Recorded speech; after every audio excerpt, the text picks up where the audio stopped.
Hello students, welcome to our YouTube channel that is IP trend. और आज की class में हम पढ़ने जा रहे हैं डाटा टाइप्स के बारे में।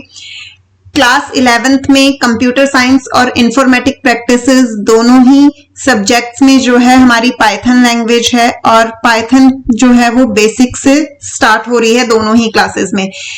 पाइथन के बेसिक्स का एक चैप्टर जो है हम ऑलरेडी कंप्लीट कर चुके हैं, जिसमें हमने 5 वीडियोस में उस चैप्टर को कवर किया था। अब हम उसका सेकंड चैप्टर जो है वो स्टार्ट कर रहे हैं।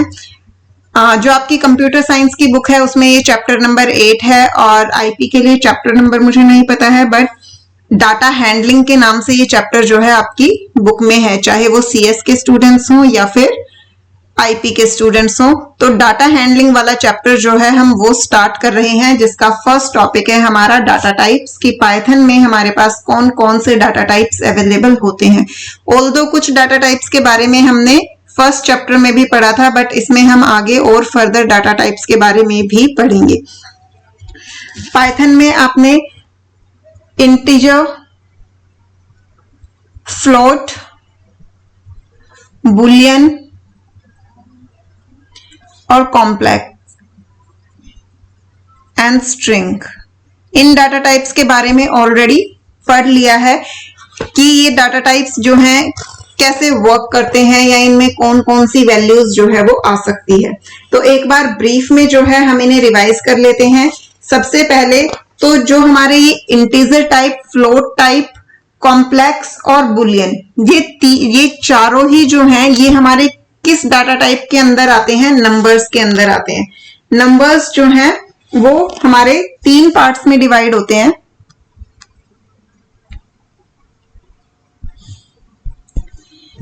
First one is integer, second one is floating numbers, and third one is complex numbers. जो हमारे इंटीजर नंबर्स होते हैं ये आगे फर्दर 2 पार्ट्स में डिवाइड होता है। फर्स्ट वन होता है आपके साइंड इंटीजर्स, यानी कि नंबर्स जो है वो पॉजिटिव हैं या negative, and second one is Boolean values. अब यहां पे जितने भी आपके आप कह सकते हो होल नंबर्स होते हैं, यानी कि 1 2 3 0 से स्टार्ट होकर अनलिमिटेड रेंज, यहाँ पे कोई रेंज की लिमिट नहीं होती है। जितने भी आपके होल नंबर्स होते हैं, फिर चाहे वो पॉजिटिव हो या फिर नेगेटिव हो, वो सब के सब किसके अंडर आते हैं? इंटीजर्स के अंडर आते हैं। सारे होल नंबर्स ईदर पॉजिटिव और नेगेटिव, वो सब इंटीजर डाटा टाइप कंसीडर होते हैं। Subject to the availability of the memory in variables की लेंथ, यानी कि वो वेरिएबल्स जिनका डाटा टाइप इंटीजर होता है उनकी लेंथ कितनी भी हो सकती है। ठीक है। सेकेंड वन इज, जो इसका सेकेंड पार्ट है, बुलियन। बुलियन वेरिएबल्स जो होते हैं या बुलियन डाटा टाइप आप कह सकते हो जो होता है, ये सिर्फ 2 वैल्यूज को सपोर्ट करता है, that is true and false. True की वैल्यू जो होती है वो 1 के इक्विवेलेंट होती है, और फॉल्स की वैल्यू जो होती है वो 0 के इक्विवेलेंट होती है। अगर आपने कोई और लैंग्वेज पढ़ी हो तो वहां पे आपने देखा होगा कि कई बार ऐसा होता है कि ट्रू जो है वो कोई भी पॉजिटिव वैल्यू आप कंसीडर कर लेते हैं, लेकिन पाइथन में यहाँ पे ट्रू जो है वो आपका किसके इक्विवेलेंट होगा? 1 के, और फॉल्स जो है वो 0 के इक्विवेलेंट होगा। नेक्स्ट आ जाते हैं floating point numbers. Floating point numbers होते हैं आपके जितने आपके मैथ्स में रियल नंबर्स होते हैं, यानी कि वो नंबर्स जो डेसिमल में आते हैं, -इंफिनिटी से लेके आपके +इंफिनिटी तक बीच में जितने भी डेसिमल नंबर्स होते हैं जो आपका रियल नंबर्स कहलाते हैं, वो सब के सब फ्लोटिंग पॉइंट नंबर्स के अंडर आते हैं। यहाँ पे भी लेंथ जो है वो अनलिमिटेड होती है, लेंथ पे कोई लिमिट्स नहीं होती है कि वेरिएबल की लेंथ या इस डाटा टाइप के अंदर कितने वेरिएबल्स जो हैं वो आ सकते हैं। इसके बाद नेक्स्ट आता है हमारा कॉम्प्लेक्स नंबर। तो कॉम्प्लेक्स नंबर जो होता है, यहाँ पे हमारे पास 2 पार्ट्स होते हैं, रियल एंड इमेजिनरी। जिन स्टूडेंट्स ने 11th क्लास में मैथ्स पढ़ा है उन सबको कॉम्प्लेक्स नंबर के बारे में पता होगा, क्योंकि आपके मैथ्स में कॉम्प्लेक्स नंबर हैं जो अयोटा की फॉर्म में जो नंबर्स होते हैं उन्हें हम कॉम्प्लेक्स नंबर्स जो हैं बोलते हैं। तो इन चारों डाटा टाइप्स के बारे में आपने प्रीवियस चैप्टर में भी पढ़ा था। नेक्स्ट जो है वो हम देखते हैं स्ट्रिंग्स। ऑल्दो स्ट्रिंग हमने बहुत डिटेल में पढ़ा है, बट एक चीज है स्ट्रिंग से रिलेटेड जो हमने प्रीवियस चैप्टर में नहीं पढ़ी थी, उसे हम यहाँ पढ़ेंगे। In Python, string is considered as a sequence of characters. Characters जो हैं वो आपके कुछ भी हो सकते हैं, अल्फाबेट्स हो सकते हैं, नंबर्स हो सकते हैं, स्पेशल कैरेक्टर्स हो सकते हैं, व्हाइट स्पेसेस हो सकते हैं, एनीथिंग इट कैन बी। अब यहाँ पर सबसे पहले हमें ये चीज समझने की जरूरत है कि जो ये सीक्वेंस होती है, इस सीक्वेंस को हम इंडिविजुअली कैसे एक्सेस कर सकते हैं with the help of indexing. अब हमें ये तो पता चल गया कि पाइथन जो है वो स्ट्रिंग जो है वो एक सीक्वेंस है कैरेक्टर्स की। जस्ट सपोज आपने लिया हेलो वर्ल्ड, तो यहाँ पे ये आपकी एक सीक्वेंस है। इस सीक्वेंस में आपके पास कितने कैरेक्टर्स हैं? 1 2 3 4 5 6 7 8 9 10 एंड 11, टोटल 11 कैरेक्टर्स हैं। अब अगर आपको पूरी स्ट्रिंग को डिस्प्ले करवाना है, सपोज ये स्ट्रिंग हमने वेरिएबल एस में स्टोर की, तो अगर आपको पूरी स्ट्रिंग डिस्प्ले करवानी है तो आप सिंपली प्रिंट एस जो है वो डिस्प्ले करवा दोगे। लेकिन अगर आपको इसके इंडिविजुअल एलिमेंट को एक्सेस करना है तो वो आप कैसे कर सकते हैं? तो वो हम करते हैं इंडेक्सिंग की हेल्प से। इंडेक्सिंग कैसे होती है ये सीखेंगे। पहले एक थोड़ी छोटी स्ट्रिंग ले लेते हैं ताकि हमें इजी रहे। Suppose S is equal to हमने ले लिया पाइथन। यहाँ पे हमारे पास इस स्ट्रिंग में टोटल कितने कैरेक्टर्स हैं? 6 कैरेक्टर। जो हमारी स्ट्रिंग होती है वो इस तरीके से स्टोर होती है, first character, second, third, fourth, fifth and sixth. यहाँ पे जो बिगिनिंग से इंडेक्सिंग होती है वो स्टार्ट होती है हमारी 0 से। जो फर्स्ट कैरेक्टर होता है वो हमेशा हमारा 0th इंडेक्स पे स्टोर होता है। तो 0 1 2 3 4 एंड 5। इस इंडेक्सिंग को हम बोलते हैं फॉरवर्ड इंडेक्सिंग।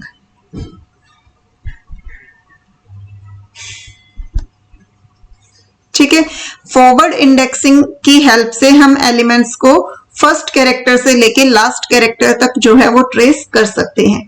बट इसके अलावा हमारे पास बैकवर्ड इंडेक्सिंग भी अवेलेबल होती है, यानी कि जो पीछे से स्टार्ट होती है। जब हम बैकवर्ड इंडेक्सिंग करते हैं तो जो हमारा लास्ट कैरेक्टर होता है उससे हम नंबरिंग स्टार्ट करते हैं, और इस बार नंबरिंग स्टार्ट होती है 1 से।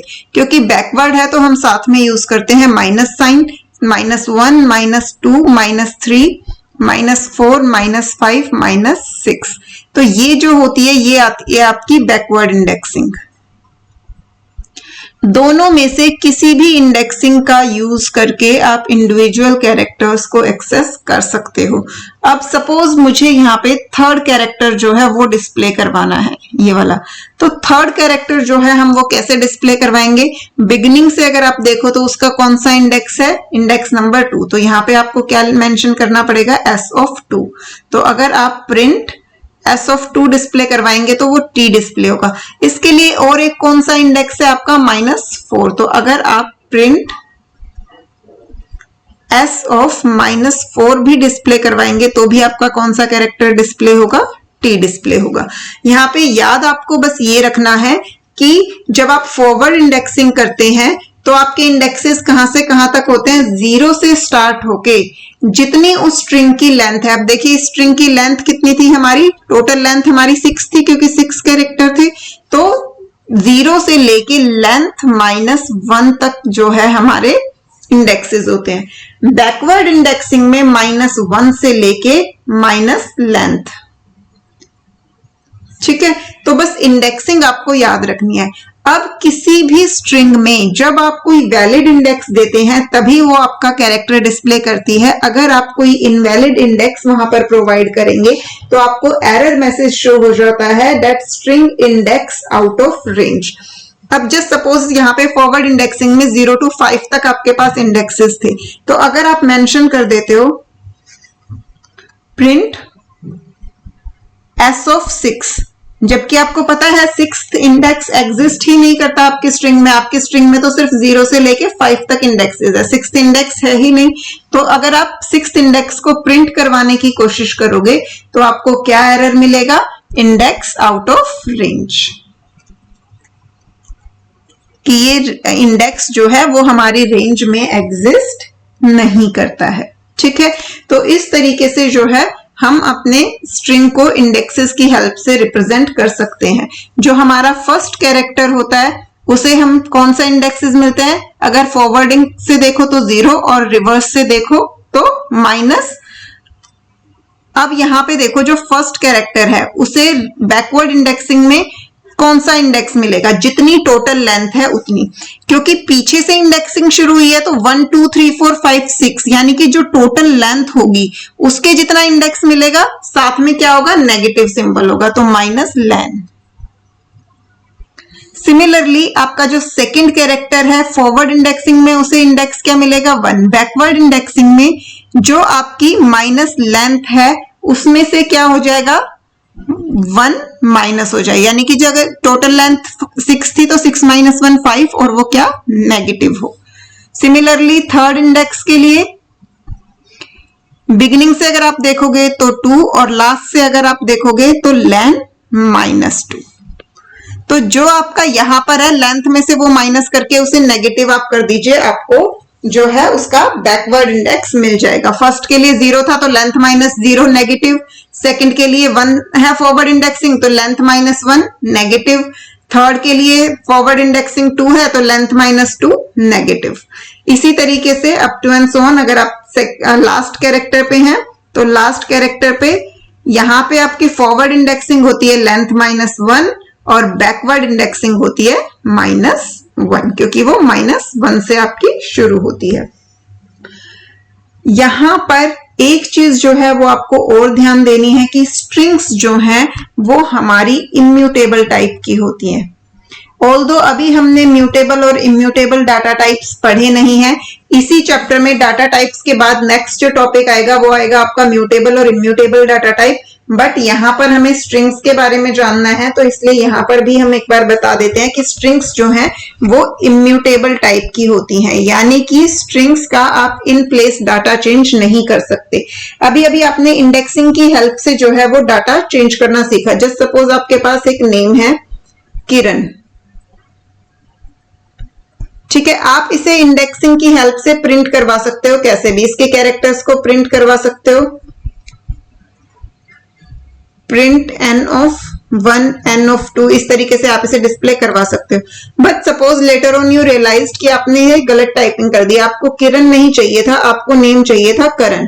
तो बेसिकली आपको इसका जो सेकंड कैरेक्टर है वो चेंज करवाना है। तो अगर आप ये सोचो कि ये सेकंड जो कैरेक्टर है उसे आप इजीली कैसे एक्सेस कर सकते हो? n ऑफ 1 फर्स्ट इंडेक्स है इसका, तो n of 1 is equal to आप अगर a कर देंगे तो ये i की जगह a स्टोर हो जाएगा। तो ये प्रोसेस जो है वो पॉसिबल नहीं होता, क्योंकि पाइथन में स्ट्रिंग्स जो है वो इम्यूटेबल टाइप की होती है। तो आप स्ट्रिंग ऑब्जेक्ट्स में इस तरीके से असाइनमेंट नहीं कर सकते।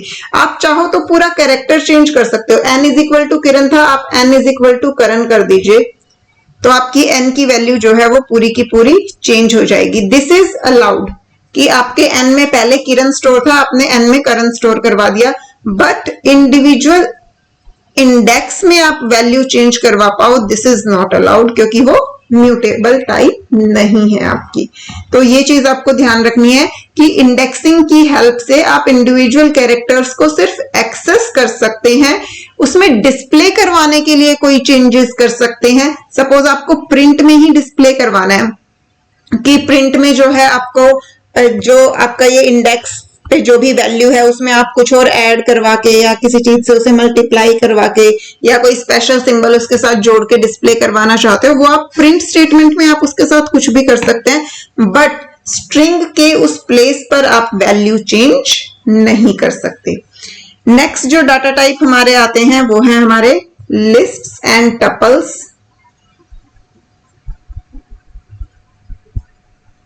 लिस्ट और टपल्स जो हैं वो भी हमारी सीक्वेंसेस होती हैं।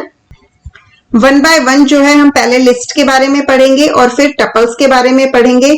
लिस्ट जो है वो क्या होती हैं? In Python it represents a list of comma separated values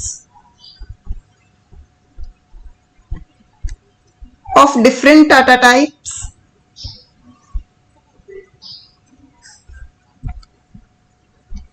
within square bracket।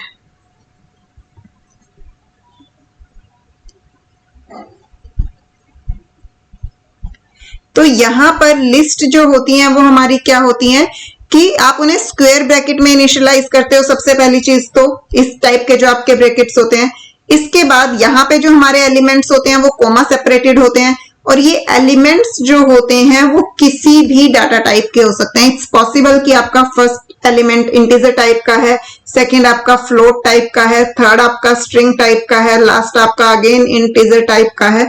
तो यहाँ पे लिस्ट जो है वो आपकी सिंपली एक कोमा सेपरेटेड लिस्ट होती है। अलग अलग डाटा टाइप के एलिमेंट्स आपके हो सकते हैं और आप इसे स्क्वायर ब्रैकेट्स में जो है मेंशन करते हैं। सिंपली आप कोई भी वेरिएबल ले सकते हैं, variable is equal to square brackets में आपने जो है अपनी लिस्ट प्रोवाइड कर दी, तो ये आपकी क्या बन जाती है? एक लिस्ट बन जाती है। यहां पर आप इस लिस्ट को स्ट्रिंग से कंपेयर कर सकते हैं। जैसे आपकी स्ट्रिंग में इंडेक्सिंग होती है, सेम उसी तरीके से आपकी लिस्ट्स में भी इंडेक्सिंग होती है। लिस्ट में भी आपकी फॉरवर्ड इंडेक्सिंग भी पॉसिबल होती है और बैकवर्ड इंडेक्सिंग भी पॉसिबल होती है। दोनों ही इंडेक्सिंग आपकी स्ट्रिंग्स और टपल्स इन दोनों में भी जो है वो वैलिड रहेंगी। अब यहाँ पे अगर आपके पास एक एक लिस्ट है, सपोज एल आपने एक लिस्ट ली 1 2 3 4, इसमें 4 एलिमेंट्स हैं, तो आप चाहें तो सिंपली जो है अपनी लिस्ट को प्रिंट करवा सकते हैं। तो जब आप प्रिंट एल करवाएंगे तो आपकी पूरी की पूरी लिस्ट जो है वो डिस्प्ले हो जाएगी। बट अगर आपको इसके इंडिविजुअल एलिमेंट्स को डिस्प्ले करवाना है तो वो भी आप इंडेक्सिंग की हेल्प से करवा सकते हैं। प्रिंट एल ऑफ 0 जब आप प्रिंट करवाएंगे तो आपका 1 प्रिंट होगा, क्योंकि फर्स्ट इंडेक्स पे क्या है? 1। प्रिंट एल ऑफ 1, यहां पे आपका क्या प्रिंट हो जाएगा? 2। प्रिंट एल ऑफ 2, तो यहां पे आपका क्या प्रिंट हो जाएगा? 3। प्रिंट एल ऑफ 3, तो यहां पे आपका क्या प्रिंट हो जाएगा? 4। अब कुछ स्टूडेंट्स को हो सकता है ये इतना जल्दी समझ नहीं आ रहा हो कि ये जो है ये कैसे हो गया, तो इसे हम थोड़ा सा एक बार डिटेल में कर लेते हैं। यहां पर जो हमारी लिस्ट है वो क्या है? L इज इक्वल टू हमारे पास कौन कौन से एलिमेंट हैं? 1 2 3 एंड 4। आप चाहो तो एलिमेंट्स कुछ भी ले सकते हो। सपोज मैंने यहाँ 10 ले लिया, 20 31 42, मैंने ये 4 एलिमेंट्स ले लिए लिस्ट में। अब हम देखते हैं इंडेक्सिंग। जब फॉरवर्ड इंडेक्सिंग होती है तो 0 से इंडेक्सिंग स्टार्ट होती है, तो इसे कौन सा इंडेक्स नंबर मिलेगा? 0। इसे इंडेक्स नंबर मिलेगा 1, इसको मिलेगा इंडेक्स नंबर 2 और इसको मिलेगा इंडेक्स नंबर 3। तो जब हम इंडेक्सिंग की हेल्प से एक्सेस करते हैं तो लिस्ट, स्ट्रिंग, टपल जो भी आपका है उसका नाम स्क्वायर ब्रैकेट में हम लिखते हैं इंडेक्स नंबर। तो यहाँ पे हमारे पास 4 वैलिड इंडेक्सेस हैं, तो इसमें से हम कोई भी इंडेक्स नंबर यहाँ पर लिख सकते हैं। तो L ऑफ 0 जो है वो मेरा क्या रिप्रेजेंट करेगा? 10 को रिप्रेजेंट करेगा। L ऑफ 1 जो है वो किसे रिप्रेजेंट करेगा? इस वाले नंबर को, डेट इज 20। L ऑफ 2 जो होगा वो किसे रिप्रेजेंट करेगा? सेकेंड इंडेक्स वाले नंबर को, इट मीन्स 31। और L ऑफ 3 जो होगा वो किसे रिप्रेजेंट करेगा? थर्ड इंडेक्स वाले नंबर को, डेट इज 42। सिमिलरली अगर बैकवर्ड इंडेक्सिंग की बात करें तो इसका इंडेक्स हो जाएगा -1, इसका हो जाएगा -2, इसका -3 एंड इसका -4। तो L ऑफ -4 जो है वो आपका अगेन 10 को रिप्रेजेंट करेगा। L ऑफ -3 जो है वो आपका 20 को रिप्रेजेंट करेगा। L ऑफ -2 जो है वो आपका 31 को रिप्रेजेंट करेगा और L ऑफ -1 जो है वो आपका 42 को रिप्रेजेंट करेगा। तो इस तरीके से बैकवर्ड और फॉरवर्ड दोनों इंडेक्सिंग की हेल्प से आप लिस्ट को भी जो है वो एक्सेस कर सकते हैं। यहां पर एक जो अलग चीज आती है वो ये कि जो लिस्ट्स होती हैं हमारी वो म्यूटेबल टाइप की होती हैं, यानी कि लिस्ट्स के अंदर आप सेम प्लेस पे डाटा को चेंज कर सकते हैं। अभी जब स्ट्रिंग्स के केस में हमने देखा था तो यहां पर देखिए, ये मैंने आपको बताया था कि आप इस तरीके से इंडेक्सिंग की हेल्प से वैल्यू को चेंज नहीं कर सकते, बट लिस्ट के केस में ये काम हम कर सकते हैं। अभी हमारे पास जो लिस्ट थी L, सपोज मुझे यहाँ 10 की जगह वैल्यू चाहिए 11, तो मैं इसे कैसे चेंज कर सकती हूँ? L ऑफ 0 0th इंडेक्स पे है, मैंने L ऑफ 0 पे 11 जो है स्टोर करवा दिया, तो 0th इंडेक्स की वैल्यू अब 10 से चेंज होके क्या बन जाएगी? 11 बन जाएगी। तो यहां मैं इंडिविजुअल एलिमेंट्स को चेंज करवा सकती हूँ। सिमिलरली सपोज मुझे सेकंड नंबर पे वैल्यू चाहिए 50, तो जो फर्स्ट इंडेक्स पे जो वैल्यू है, यानी कि इस इंडेक्स पे जो वैल्यू है, ये क्या बन जाएगी? मेरी 50 बन जाएगी, क्योंकि मैंने वैल्यू को क्या कर दिया? चेंज कर दिया। अब इसके बाद अगर मैं प्रिंट एल करवाती हूं, तो अब जो मेरी लिस्ट प्रिंट होगी वो क्या होगी? 11, 50, 31, 42, क्योंकि फर्स्ट 2 वैल्यूज जो है हमने चेंज कर दिए हैं, बाकी की रिमेनिंग 2 वैल्यूज जो हैं वो सेम रहेंगी। तो इस तरीके से लिस्ट जो है उसमें आप इंडेक्सिंग की हेल्प से वैल्यूज को चेंज कर सकते हैं। यहाँ पर आपकी लिस्ट जो है वो म्यूटेबल टाइप की होती हैं, जो इन प्लेस चेंजेस को सपोर्ट करती हैं। अगर आप चाहें तो पूरे का पूरा लिस्ट वेरिएबल भी चेंज कर सकते हैं। सपोज आपने डायरेक्टली लिख दिया L इज इक्वल टू 11, 12, 13, 15, तो पूरी की पूरी जो लिस्ट L है वो आपकी चेंज हो जाएगी। तो इस तरीके से आप लिस्ट में इंडेक्सेस की हेल्प से भी चेंजेस कर सकते हैं, और आप यहाँ पर जो है इंडिविजुअल पूरी की पूरी लिस्ट को भी चेंज कर सकते हैं। Now next is tuples. Tuples जो हैं वो बिल्कुल आपकी लिस्ट की तरह होती हैं। यहां पर सिर्फ और सिर्फ डिफरेंस जो है वो क्या होता है? पहली चीज तो लिस्ट को हम राउंड ब्रैकेट्स में मेंशन करते हैं। जो लिस्ट थी आपकी वो स्क्वायर ब्रैकेट्स में थी, बट टपल्स जो होती हैं उन्हें हम राउंड ब्रैकेट्स के अंदर इनिशियलाइज करते हैं। तो यहाँ पे आपकी जो टपल है वो भी एक सीक्वेंस होती है, जिसमें आप किसी भी डाटा टाइप के वैल्यूज जो है ले सकते हैं। वो आपके कॉमा सेपरेटेड होते हैं, बट डिफरेंस क्या है कि वो स्क्वायर ब्रैकेट की जगह राउंड ब्रैकेट्स में होते हैं। तो सपोज मैंने एक टपल ली T, जिसमें मुझे 4 एलिमेंट्स लेने हैं 10, 20, 30, 40, तो मैं इस तरीके से उसे मेंशन कर दूंगी। बाकी पूरी डेफिनेशन जो सेम लिस्ट की थी वही रहेगी। Tuples in Python represents a list of comma separated values of any data type between round brackets, कि स्क्वायर ब्रैकेट की जगह जो है राउंड ब्रैकेट आ जाएंगे। बाकी आपकी जो है वो एक लिस्ट ही होती है जो कॉमा सेपरेटेड एलिमेंट्स होते हैं जिसमें, और ये किसी भी डाटा टाइप के हो सकते हैं, इंटीजर, फ्लोट, स्ट्रिंग, अलग अलग एलिमेंट्स जो हैं अलग अलग डाटा टाइप के हो सकते हैं, उनके ऊपर कोई रिस्ट्रिक्शन नहीं होती। आप इस तरीके से भी अपनी टपल जो है वो क्रिएट कर सकते हैं। T is equal to first element है आपका A, सेकेंड एलिमेंट है 12, थर्ड एलिमेंट है 13.5, फोर्थ एलिमेंट है आपका ट्रू। चारों एलिमेंट्स अलग अलग डाटा टाइप के हो गए। सिमिलरली लिस्ट में भी आप इसी तरीके से कर सकते थे कि एलिमेंट्स जो हैं आप अलग अलग डाटा टाइप के यहाँ पर ले सकते हैं। एक और जो इंपॉर्टेंट चीज आती है टपल्स के साथ, वो क्या होती है कि जो आपकी टपल्स हैं ये इम्यूटेबल होती हैं। इम्यूटेबल का मतलब कि यहाँ पर आपके इन प्लेस चेंजेस जो हैं वो सपोर्टेड नहीं होते हैं, यानी कि यहाँ पर आप इंडेक्सेस की हेल्प से डाटा को चेंज नहीं कर सकती। जो आपकी लिस्ट टपल T थी, तो आप अलग अलग इंडेक्सेस की हेल्प से वैल्यू को रिप्रेजेंट तो कर सकती है। T ऑफ 0 क्या रिप्रेजेंट करेगा? 0th इंडेक्स पे क्या वैल्यू है? 10 है, तो जब आप T ऑफ 0 लिखेंगे तो ये 10 को रिप्रेजेंट करेगा। तो आप इस वैल्यू को प्रिंट करवा सकते हैं। लेकिन अगर आप ये चाहें कि 10 की जगह आपको 11 चाहिए, तो T of 0 is equal to 11 कर दिया आपने, ये जो है वो सपोर्ट नहीं करेगा, जैसे कि स्ट्रिंग्स के केस में होता था, क्योंकि टपल्स भी जो है वो स्ट्रिंग की ही तरह इम्यूटेबल डाटा टाइप होती है। तो यहां भी आप इस तरीके से वैल्यू को चेंज नहीं कर सकते। ऑल्दो स्ट्रिंग्स, लिस्ट्स और आपका टपल्स, तीनों का ही आप आगे फर्दर एक कंप्लीट चैप्टर पढ़ेंगे। स्ट्रिंग्स का अलग से एक पूरा चैप्टर है जिसमें स्ट्रिंग रिलेटेड फंक्शंस हैं, लिस्ट का अपना इंडिविजुअल एक चैप्टर है, और टपल्स का अपना इंडिविजुअल एक चैप्टर है जिसके बारे में आप स्टडी करेंगे। तो अभी हम सिर्फ उनका बेसिक इंट्रोडक्शन पढ़ रहे हैं, उनसे रिलेटेड सारे फंक्शंस वगैरह हम आगे फर्दर जब चैप्टर्स आएंगे हमारे तब हम पढ़ेंगे।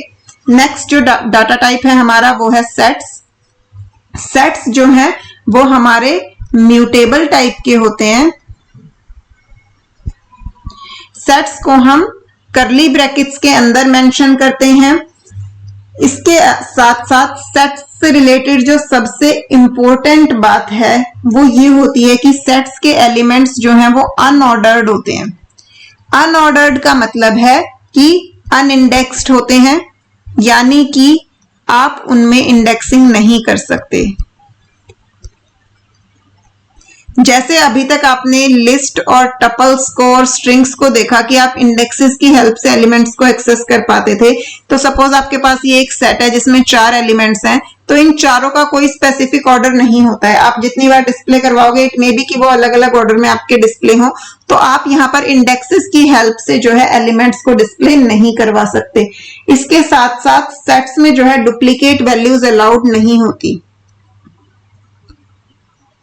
लिस्ट और टपल्स में आपकी डुप्लीकेट वैल्यूज अलाउड होती हैं, बट सेट्स में डुप्लीकेट वैल्यूज अलाउड नहीं होती। Duplicate values not allowed. साथ ही साथ सेट्स के जो एलिमेंट्स होते हैं, elements can not contain mutable elements, can not contain mutable values. Sets अपने आप में भले ही म्यूटेबल हैं, लेकिन जो उनके एलिमेंट्स होते हैं अंदर वो म्यूटेबल नहीं हो सकते। अब आपको पता है कि आपके पास म्यूटेबिलिटी, अभी आप आगे पढ़ेंगे भी, सिर्फ और सिर्फ लिस्ट्स और सेट्स और डिक्शनरीज, ये 3 डाटा टाइप ऐसे होते हैं जो म्यूटेबल होते हैं। तो एलिमेंट, सेट के जो एलिमेंट्स हैं वो ना तो लिस्ट टाइप के हो सकते, ना सेट, ना ही डिक्शनरी टाइप के, उसके अलावा और किसी भी टाइप के एलिमेंट हो सकते हैं। नेक्स्ट थिंग कि यहाँ पर आपको सेट्स के बारे में सिर्फ इतना ही बेसिक नॉलेज होनी चाहिए। सेट्स जो है वो आपके सिलेबस में नहीं है, इससे रिलेटेड आगे आपका फर्दर और कोई चैप्टर भी नहीं है। तो बस बेसिकली आपको ये पता होना चाहिए कि सेट्स जो है वो म्यूटेबल टाइप के होते हैं, करली ब्रैकेट्स में आप उन्हें डिफाइन करते हैं, उनकी वैल्यूज अनऑर्डर्ड होती हैं, इंडेक्सिंग की हेल्प से आप उन्हें एक्सेस नहीं कर सकते हैं, डुप्लीकेट वैल्यूज अलाउड नहीं होती हैं, और जो सेट्स के एलिमेंट होते हैं वो आपके म्यूटेबल टाइप के नहीं होते। तो इन बेसिक चीजों का जो है आपको पता होना चाहिए सेट्स के बारे में, उससे ज्यादा डिटेलिंग आपको सेट्स की नहीं पढ़नी है। नेक्स्ट जो हमारा डाटा टाइप आता है वो है डिक्शनरी।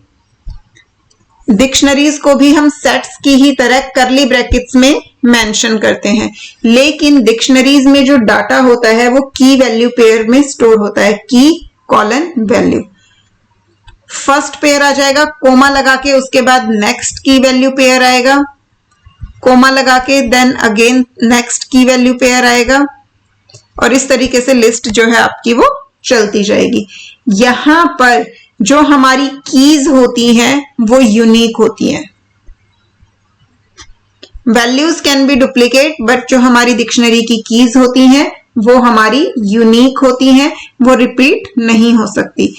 डिक्शनरीज भी जो हैं वो हमारी अनऑर्डर्ड होती हैं,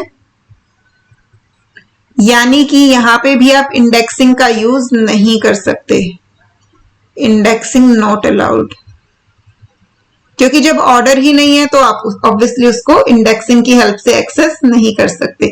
डिक्शनरी के एलिमेंट्स को जब हमें एक्सेस करना होता है तो हम की हेल्प से एक्सेस करते हैं कि डिक्शनरी का नेम प्रोवाइड करेंगे और स्क्वायर ब्रैकेट में की देंगे, जैसे हम इंडेक्स देते थे, तो यहां से हमें उसकी वैल्यू जो है वो मिल जाएगी। अब यहाँ पे कुछ स्टूडेंट्स को डिक्शनरीज जो है बिल्कुल समझ नहीं आ रही होंगी, सब कुछ सर के ऊपर से जा रहा होगा कि ये मैम क्या बोल रही है, कुछ समझ नहीं आ रहा हमें। तो जिन्हें नहीं समझ आ रहा वो अभी के लिए बिल्कुल भी टेंशन मत लो, इस टॉपिक को यहीं की यहीं छोड़ दो, क्योंकि अभी हमें सिर्फ ये पता होना चाहिए कि पाइथन में कौन कौन से डाटा टाइप्स जो हैं वो होते हैं। तो वो हमने पढ़ लिया कि भाई पाइथन में हमारे पास इंट होता है, फ्लोट होता है, कॉम्प्लेक्स होता है, बुलियन होता है, लिस्ट हो गई हमारी, टपल्स हो गई, सेट्स, डिक्शनरी, और बीच में हमने एक जो है छोड़ दिया जो हमारा सबसे इंपॉर्टेंट है, स्ट्रिंग। ठीक है, तो ये सारे हमारे डाटा टाइप पाइथन में एक्सिस्ट करते हैं, स्ट्रिंग्स, लिस्ट, टपल और डिक्शनरी। चारों चैप्टर आप आगे फर्दर डिटेल में पढ़ोगे कि एक एक डाटा टाइप पे से रिलेटेड जितने भी फंक्शंस होते हैं, जो उनकी वैल्यूज होती हैं, किस तरीके से वो काम करते हैं, वो सारी चीजें हम आगे डिटेल में पढ़ेंगे। तो इसलिए अभी के लिए आपको टेंशन लेने की जरूरत नहीं है अगर किसी को कुछ समझ नहीं आया है। तो अभी के लिए आपको सिर्फ इतना ही पता होना चाहिए कि डाटा टाइप्स कौन कौन से हैं। नेक्स्ट अब जो हम पढ़ेंगे वो है हमारा म्यूटेबल और immutable data type. But I think आज की क्लास के लिए जो है इतना ही सफिशिएंट है। नेक्स्ट चीज जो है हम नेक्स्ट क्लास में कंटिन्यू करेंगे। तो आज के लिए अभी आप पहले इतने पार्ट को अच्छे से समझिए और रिवाइज कीजिए, और यहाँ से रिलेटेड अगर कुछ भी ऐसी चीजें जो आपको समझ ना आई हो तो मुझे कमेंट करके जरूर बताइए। I will try my best कि आपके सारे डाउट्स जो हैं वो क्लियर हो। मिलते हैं नेक्स्ट क्लास में, तब तक के लिए बाय बाय।